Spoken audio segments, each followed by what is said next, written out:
Is there anything that Sikandar Raza cannot do?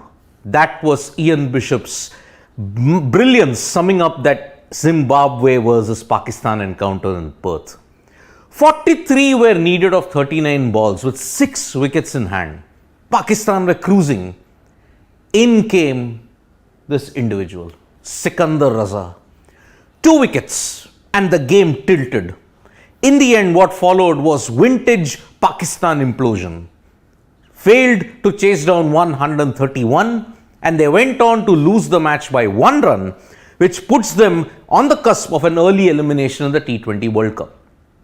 But the celebrations that happened at the new Perth Stadium were all thanks to the exploits of this individual, who after that speech in 2018 when Zimbabwe were knocked out for the ICC World Cup qualifiers, his speech aroused the passion of a nation when it came to cricket.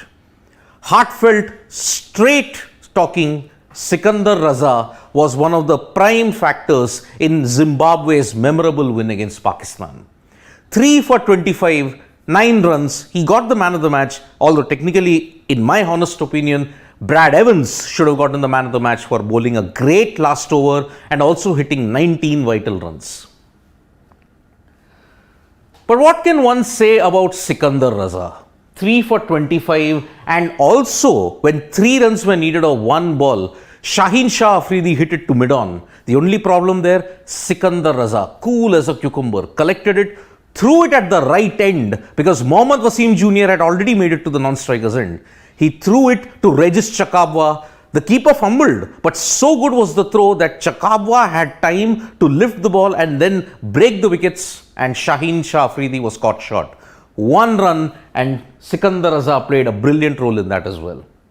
In fact, when it comes to 2022 and T20 I's for Zimbabwe, Raza has been their big game player. 36 average with a strike rate of just about 120. 23 wickets. Simply phenomenal.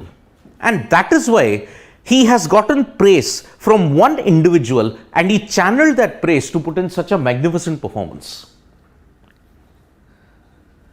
Before the start of the Pakistan versus Zimbabwe game at Perth, one of Sikandar Raza's friends had forwarded him a clip by the ICC. In that, Ricky Ponting, one of the greatest players that Australia has ever produced and possibly the world has ever seen, had praised Sikandar Raza.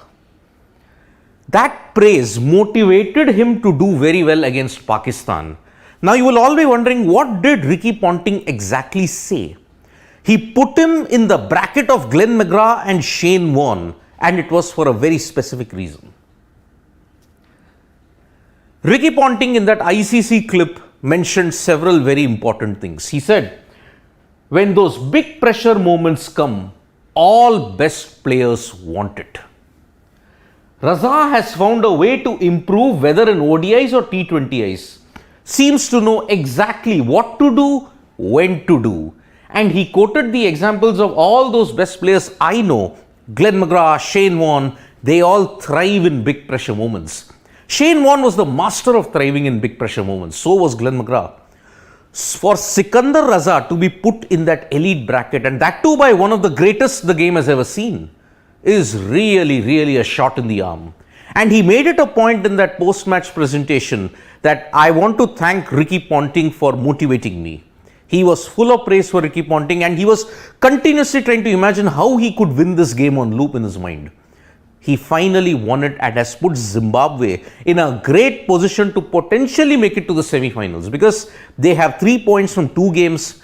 Their next encounters are against Bangladesh and the Netherlands. Their final league game is against India. If they win 2 out of that and if South Africa loses 2 games, who knows? Anything can happen. After the match and even during the match, Raza's self-belief was immense. One of the journalists said, the question was asked to him in the post-match press conference. They asked him, when did you start to realize that the game was tilting towards Zimbabwe? Raza had a very epic answer. He said, before the first ball was bowled. They knew that the wicket was assisting pace, it was assisting bounce, and that was the reason Zimbabwe had belief. Remember that Zimbabwe sides of the early era, say of 2017, pre-2017 and pre-2018, they lacked those killer moments in these pressure moments. But Sikandar Raza and his bunch of merry men are ensuring that Zimbabwe hold their own in pressure situations. They would have definitely been motivated by the fact that they won an ODI in Australia for the first time. And now with this, their chances of making the semi-final will be a fairy tale if it happens. If I win Man of the Match award, you are going to buy me one. What is this in reference to? Craig Irwin, the Zimbabwe skipper, and Sikandar Raza had waged a bet. If Sikandar, you win Man of the Match awards, you're going to get a watch. Now in 2022 alone, he has won 7. So now Craig Irwin has to give him 7 watches, and he admitted during the post-match presentation that I think I will be broke before this tournament ends, because Sikandar Raza has a passion for watches, and that is the main reason why he's putting in such magnificent performances. Time is really on his side then. So in a very, very brilliant, that match, if you have to compare India-Pakistan, it was the match of the World Cup so far. But Pakistan versus Zimbabwe rivals it because you would want to see an underdog win. And Zimbabwe, when they won against Australia for the first time in Australia, everyone celebrated.